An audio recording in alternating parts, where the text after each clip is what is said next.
व्रजन्तमनुपेतमपेतकृत्यम् द्वैपायनोऽग्निरः कातर आजुहाव पुत्रेति तन्मयतया तरवो विनेदो तं सर्वभूतहृदयं मुनिमानतोऽस्मि तं सर्वभूतहृदयं मुनिमानतोऽस्मि।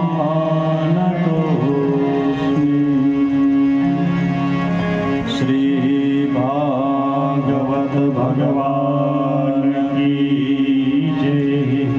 श्री बालकृष्ण लाल की जय। श्री यमुने महारानी की जय। ओम नमः पार्वती पतये हर हर महादेव हर।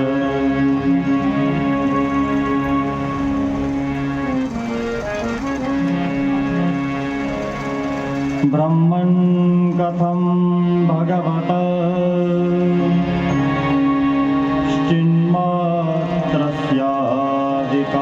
चिन्मात्रस्याधिकारिणः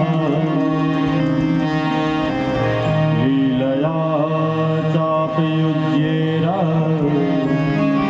निर्गुणस्य गुणाक्रियाः क्रीडायामुद्यमोर्वस्य कामश्च क्रीडिशान्यतः स्वतस्तृष्टस्य च कथं निवृतस्य सदान्यतः। बोलिए श्री सुखदेव जी महाराज की जय। श्री हरिं परमानंदम उपदेष्टारमीश्वरं व्यापकं सर्वलोकानां कारणं तं नमाम्यहं। यशोमती किशोरकं नमामि चित्तचोरकं। અકારણ બધા ઉપર કરુણા કરવા વાળા પરમાત્મા, પૂરા વિશ્વનો ભાર ઉપાડનારા અખિલેશ્વર, વિશ્વેશ્વર, નંદનંદન, યશોદા ધનવર્ધન, દેવકી સૂત ભગવાન શ્રી બાલકૃષ્ણના ચરણોમાં નિત્ય પ્રણામ। જે પુરાણના આશરે આપણે બધા એકત્રિત થયા છીએ, પુરાણોનું તિલક એવું આ શ્રીમદ ભાગવત મહાપુરાણ ભગવાનના વાંગમય સ્વરૂપને નિત્ય પ્રણામ।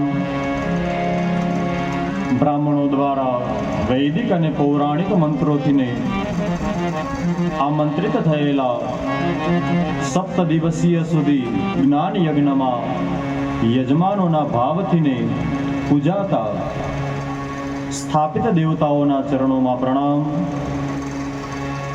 અત્રે આવાહિત બ્રાહ્મણો, સાધુ સંતો અને સૌ ભક્તજનોના હૃદય કમળમાં બિરાજિત ભગવાનને કોટી કોટી પ્રણામ। સૌને જય શ્રી કૃષ્ણ, જય સિયારામ, જય સિયારામ, હરિ ઓમ, હરિ ઓમ।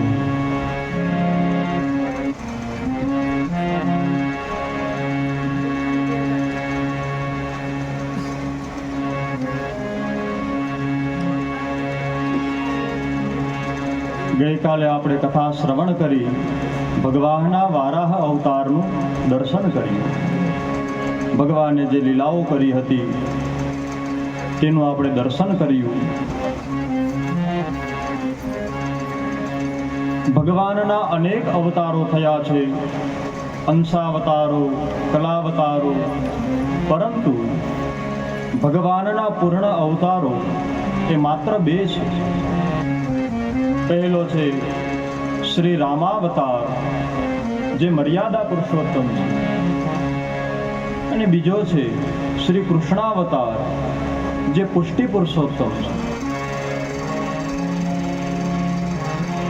સદગુરુદેવ ભગવાન પૂજ્ય ભાઈશ્રી કહે છે કે કોઈએ પૂછ્યું કે આ તો લખવું સહેલું છે, એ પ્રમાણે જીવવું અઘરું છે.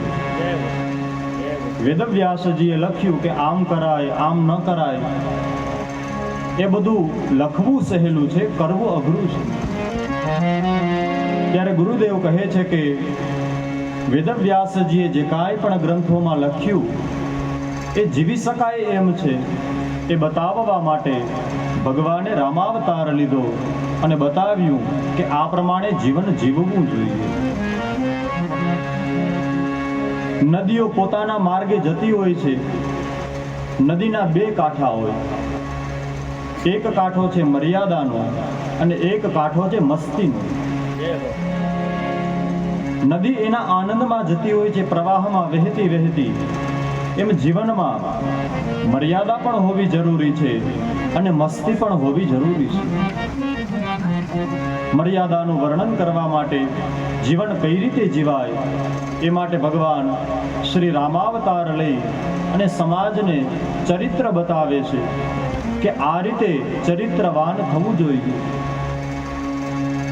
એ જ મુજબ નદીનો જે બીજો ઘાટ છે, જેને આપણે મસ્તી સમજીએ છીએ, એટલે કે આનંદ હોવો જોઈએ જીવનમાં, એ લીલાઓ કરવા માટે ભગવાને શ્રી કૃષ્ણ અવતાર લીધો, જેમાં ભગવાને અનેક લીલાઓ કરી છે જેને બધા સમજી પણ નથી શકતા. નદી પાસેથી પણ શીખવા મળે, વૃક્ષો પાસેથી શીખવા મળે. દરેક જગ્યાએ આપણને કંઈ ને કંઈ શીખવા નિરંતર મળે છે. વૃત્તિ શીખવાની રાખવી જોઈએ. યા દેવી સર્વભૂતેષુ મા વૃત્તિ રૂપેણ સંસ્થિતા નમસ્તસ્યૈ નમસ્તસ્યૈ નમસ્તસ્યૈ નમો નમઃ. વૃક્ષો આપણને શીખડાવે છે, પોતે તડકો ખાય છે, પોતાના હાથ ફેલાવી સમાજને છાંયો પણ આપે છે, પછી પણ એમ નથી કહેતો કે મેં તો આટલું કર્યું, અરે પછી પણ તે ફળ આપે છે. જો કોઈને મદદ કરવી છે તો એટલા માટે મદદ ન કરવી કે ભવિષ્યમાં આપણે સંભળાવી શકીએ કે હું તને મદદ કરવા આવ્યો હતો. એ વૃક્ષો આપણને શીખડાવે છે. મદદ કરવી છે તો કોઈને સાચા દિલથી આપવા માટે મદદ કરો. પોતાને ભલે તડકો સહન કરવો પડે. નદીઓ પણ આપણને શીખડાવે છે.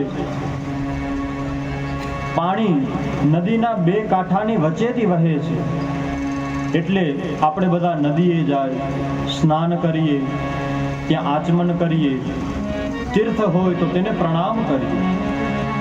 પણ કદાચ એ નદી તેના કિનારાઓને છોડી અને આવી જાય બહાર, તો મનુષ્ય કોઈ નદી પાસે જાય નહીં. મર્યાદામાં 2 કાંઠાની વચ્ચે વહે છે તો સારી લાગે છે. ત્યાં જવું આપણને ગમે છે, તે આપણને પ્રિય લાગે છે. પરંતુ જો તે કદાચ મર્યાદાનું ઉલ્લંઘન કરે તો માણસો તેનાથી દૂર ભાગે છે કે આ આપણને ડૂબાડી દેશે. એમ આપણું જીવન એક મર્યાદામાં હોવું જોઈએ, જેના કારણે મનુષ્ય પાસે આવવાનું મન થાય. પક્ષીઓ આપણને શીખડાવે છે કે બધા સાથે મળી અને ખાય છે, કોઈ એકલો નથી ખાતો. આપણે કાગડાને આપીએ શ્રાદ્ધ પક્ષમાં ગાંઠિયાઓ કે વગેરે, તો તમે જોશો એ કાગડો કાઉ કાઉ કરી પોતાના સમુદાયના અન્ય કાગડાઓને એકત્રિત કરે છે. બધા સાથે મળી અને ભોજન કરે છે. એકલો આવી અને ખાઈ જાય અને ચાલ્યો જાય એવું નથી થતું. માટે પક્ષીઓ પણ આપણને શીખડાવે છે કે બધાએ સાથે મળી અને ભોજન કરવું જોઈએ. જો આપણને આ પક્ષીઓ શીખડાવતા હોય, વૃક્ષો શીખડાવતા હોય, નદીઓ શીખડાવતી હોય, તો આપણા આ ગ્રંથો આપણને કેમ ન શીખડાવે? આ ગ્રંથો આપણને ઘણું શીખડાવે છે.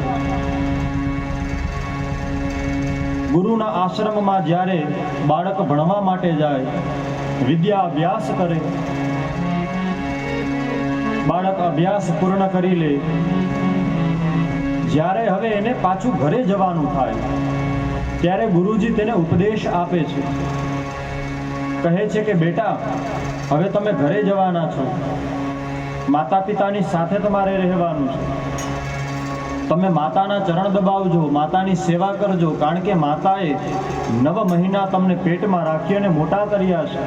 એટલે ગુરુજી શીખડાવે છે, માતૃદેવો ભવ, માતૃદેવો ભવ. માતા પણ દેવ છે, એ યાદ રાખજો. પછી ગુરુજી કહે છે કે બેટા, પરિવારનું પાલન પોષણ કરવા વાળો, પેટનો ખાડો પૂરવા વાળો, એવો જે સવારના વહેલો નીકળી જાય ત્યારે તમે બધા સૂતા હો, રાત્રિના મોડો આવે ત્યાં તમે સૂઈ ગયા હો, એવો પરિવારનું પાલન કરવા વાળો પિતા છે, તેની પણ તમે સેવા કરજો. એટલે યાદ રાખજો, પિતૃદેવો ભવ. પિતાને દેવ સમજી અને પૂજજો. પછી બેટા, તમારા આંગણે કોઈ જમવાનો સમય થાય અને બપોરના સમયે કોઈ આંગણે અતિથિ આવે તો તે ખાલી હાથે ન જાય, એને કંઈક ભોજન કરાવજો, કારણ કે એ પણ દેવ છે. એટલે અતિથિ દેવો ભવ. પછી બેટા, તમે અહીંયાથી આ બધું શીખીને ગયા છો તો અમને પણ ભૂલતા નહીં. જ્યારે પણ જરૂર પડે તો તમારા માટે આ આશ્રમના દરવાજાઓ ખુલ્લા છે. માટે આચાર્ય દેવો ભવ. માતા પણ દેવ છે, પિતા પણ દેવ છે, અતિથિ પણ દેવ છે, આચાર્ય પણ દેવ છે. તમને જ્યારે પણ મન થાય ત્યારે તમે અહીંયા આવી શકો છો. આશ્રમોમાં આ શીખવાડવામાં આવતું. આશ્રમોમાં જ્યારે બાળક અભ્યાસ કરતા હોય ત્યારે એ પણ શીખવાડવામાં આવતું. જેટલું મળે, જે કાંઈ પણ તમને મળે એમાંથી સૌ પહેલા ગુરુને આપો. આશ્રમોનો નિયમ હતો કે ત્યાં રાજાનો કુંવર હોય કે ગામનો સામાન્ય રાજેશભાઈનો છોકરો હોય, બંને સાથે જ ભિક્ષાવૃત્તિ કરવા જાય. બંને સાથે ભિક્ષાવૃત્તિ કરવા જાય. ભિક્ષા અન્ન માગી અને આવે ત્યારે એને લાજ ન આવે કે હું તો આવડો મોટો માણસ છું. ભિક્ષાવૃત્તિ કરી અને આવે, ભિક્ષાન દેહી એમ કરી અને આવે. જે કાંઈ પણ ભિક્ષા પ્રાપ્ત થાય તે પોતાના આશ્રમે આવી ગુરુજીને અર્પણ કરે. ગુરુજી તેમાંથીને જે કાંઈ પણ આપે એ બધા બાળકો વહેંચી અને ખાય.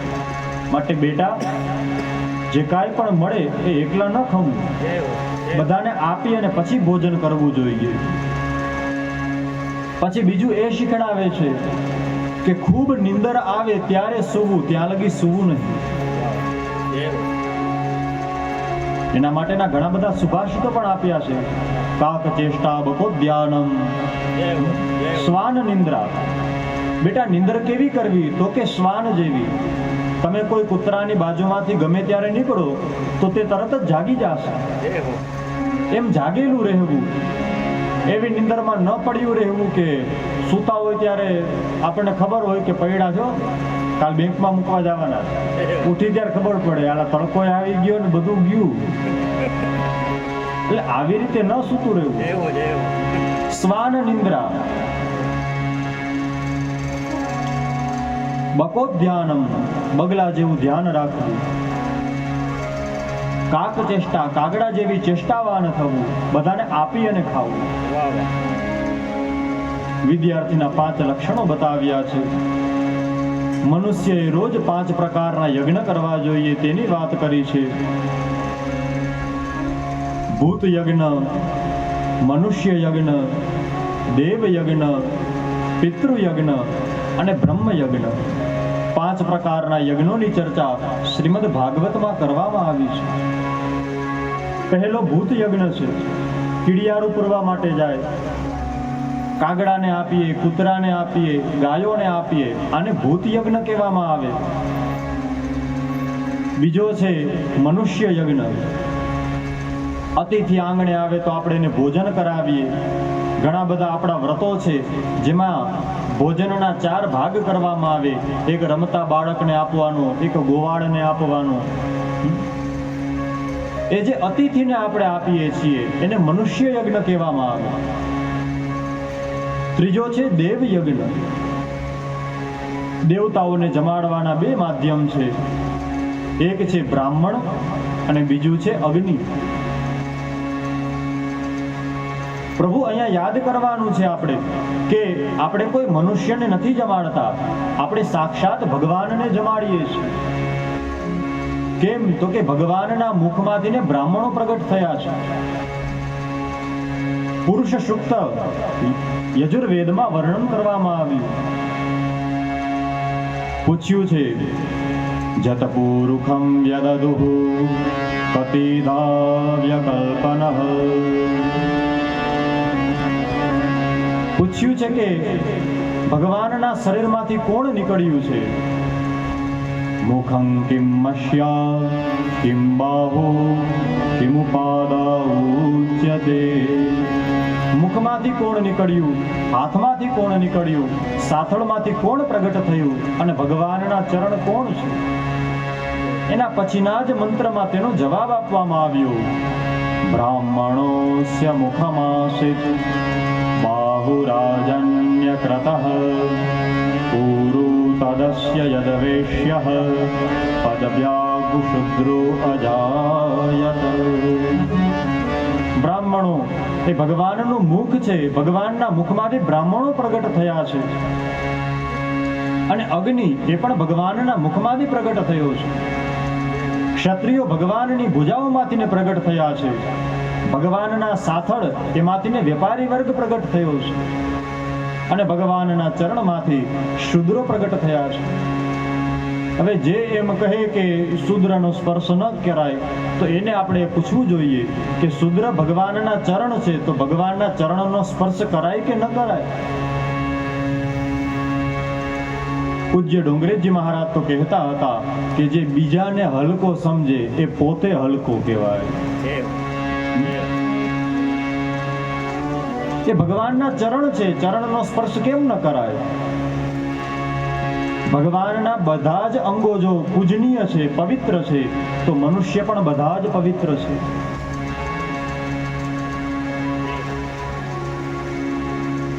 માટે દેવતાઓને જમાડવા માટે 2 કાર્ય કરવા. એક બ્રાહ્મણને જમાડવા, બીજું છે અગ્નિને જમાડવો.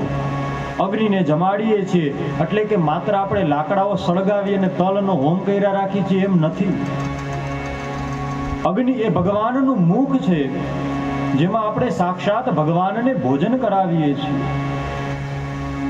એ છે દેવ યજ્ઞ. ચોથો છે પિતૃયજ્ઞ. પિતૃયજ્ઞ માટે 2 કાર્ય કરી શકાય. એક તલવાળી અંજલિઓથી પિતૃઓનું તર્પણ કરવામાં આવે અને બીજું છે દાન કરવામાં આવે. તર્પણ કરવામાં આવે એટલે પિતૃઓ પ્રસન્ન થાય છે અને દાન કરવામાં આવે એટલે પિતૃઓ જ્યાં પણ જાય છે ત્યાં એને બધું પ્રાપ્ત થાય છે. દેવતાઓ માટે તમે જે કાંઈ પણ આપો છો એને અર્પણ કહેવાય. સમાજ માટે આપો તેને સમર્પણ કહેવાય અને પિતૃઓ માટે આપો તેને તર્પણ કહેવાય. માટે આને પિતૃઓનો યજ્ઞ કહેવામાં આવે. તર્પણ પણ કરવું જોઈએ અને દાન પણ કરવું જોઈએ. હવે ઘણાને વિચાર આવે કે આપણે દાન કરીએ તો શું આ પહોંચતું હશે? વિચાર આવે ને ઘણી વખત. સ્વાભાવિક છે, મનુષ્ય છીએ, વિચાર આવે. હા, ઘણા બધા શાસ્ત્રોમાં એના પ્રમાણ પણ આપ્યા છે કે આપણે જે કાંઈ પણ આપીએ છીએ તે અવશ્ય આપણા પૂર્વજોને પ્રાપ્ત થાય છે. એમ પણ કહ્યું છે કે કદાચ કોઈ વ્યક્તિ એના કર્મોના કારણે પશુ યોનિને પ્રાપ્ત કરે છે તો ત્યાં પણ એના પહેલા જન્મના જે વંશજો દાન કરે છે તો બીજી જગ્યાએ જ્યાં જન્મ થયો હોય ત્યાં તેને પ્રાપ્ત થાય છે. અહીંયા કોઈ વસ્ત્રનું દાન કરે છે પોતાના પિતૃઓ પાછળ, તો તરત જ ત્યાં જ્યાં જન્મ થયો છે ત્યાં તેને કોઈ કાપડ ઓઢાડે છે. અને આ હાવ એટલે હાવ ઉગી આવે ક્યારે? જ્યારે તમે જુઓ કે ઓલી મોટરમાં બબે હાથ બહાર રાખીને કૂતરું જાતું હોય ત્યારે ચોખ્ખું સમજાઈ જાય કે આ જ્યાં હતો અહીંયા પાકું કોઈ દાન કર્યા છે. સારા સારા વસ્ત્રોનું દાન કર્યું હશે, સારા સારા વાહનોનું દાન કર્યું હશે. અરે કૂતરા માટે વાળંદ લગાવે, એને નાવાનો હાબુ અલગ હોય, એને ખાવાના બિસ્કિટ અલગ હોય, ભોજન અલગ અલગ પાત્રમાં આપે. શ્વાનભાઈ નું આવી વેલ્યુ હોય.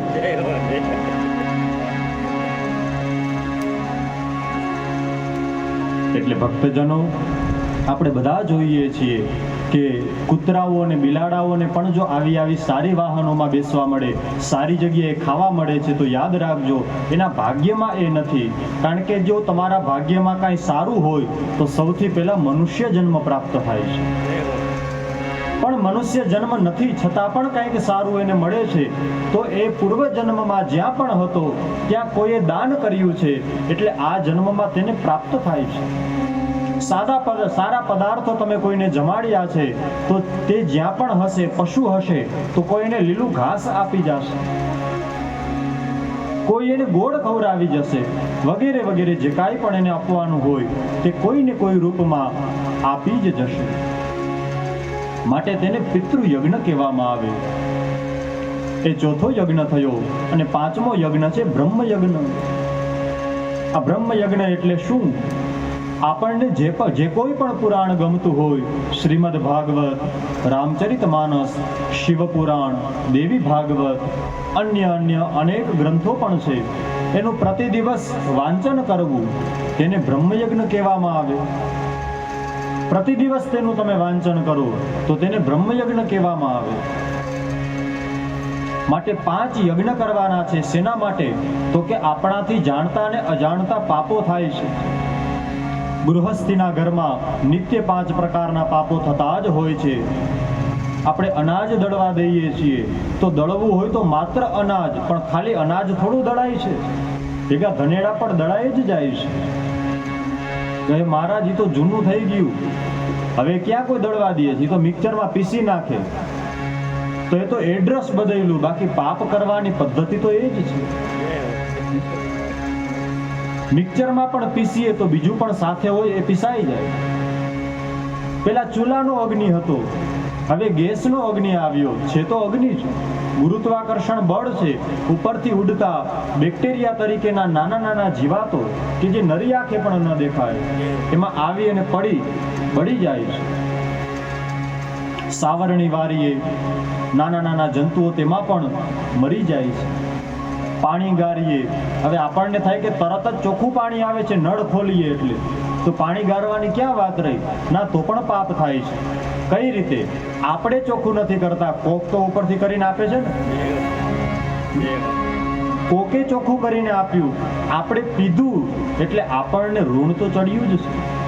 એ પાપના આપણે પણ ભાગીદાર તો થયા જ છીએ. એટલે આપણો ધર્મ કહે છે ભાઈ, 5 પ્રકારના જે આપણાથી જાણતા અજાણતા પાપ થાય છે તેમાંથી મુક્ત થવા પ્રયત્ન કરવો જ જોઈએ. એનાથી મુક્ત થવા માટેનો જે પ્રયત્ન છે એ 5 યજ્ઞ છે. ભૂત યજ્ઞ, મનુષ્ય યજ્ઞ, દેવ યજ્ઞ, પિતૃ યજ્ઞ અને બ્રહ્મ યજ્ઞ. 5 પ્રકારના યજ્ઞ કરવાથી મનુષ્ય આ 5 પ્રકારે લાગતા ગૃહસ્થીના પાપોમાંથી મુક્ત થાય છે.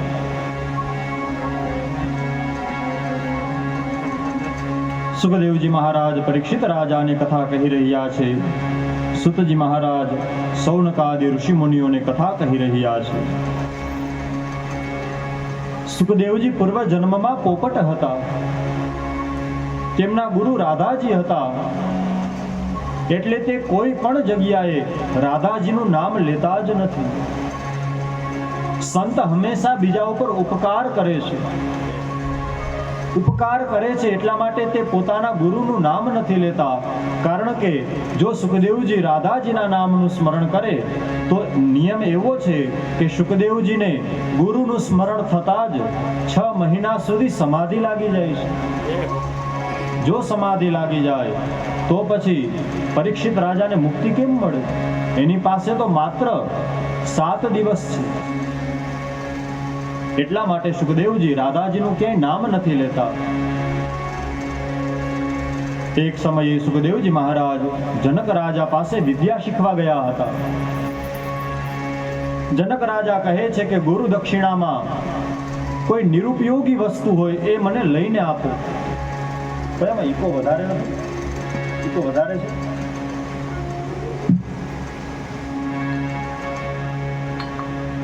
જનક મહારાજ કહે છે કે તમે કોઈ નિરુપયોગી વસ્તુ હોય તે મારી પાસે લઈ આવો. સુખદેવજી મહારાજ નીકળ્યા છે, વિશ્વમાં યાત્રા કરી રહ્યા છે એ શોધમાં કે નિરુપયોગી વસ્તુ કઈ છે. અપવિત્રમાં અપવિત્ર વસ્તુ પણ જોઈ તો વિચાર આવ્યો કે એ પણ કોઈકને તો ઉપયોગી થાય જ છે, જેનું વર્ણન આપણે ન કરી શકીએ. છેવટે બધી જ જગ્યાએ ફરી અને આવ્યા. પછી નક્કી કર્યું કે દેહનું અભિમાન છે એ નિરુપયોગી છે. જનક રાજાને કહે છે કે આ દેહનું અભિમાન નિરુપયોગી છે, માટે હું આ શરીરનું અભિમાન અર્પણ કરું છું. દેહાભિમાન ક્યારેય કરવું નહીં. દેહાભિમાન અર્પણ કરી દીધું. પછીની એક કથા છે. સુખદેવજી મહારાજ એક જગ્યાએથી પસાર થઈ રહ્યા હતા તો બાજુમાં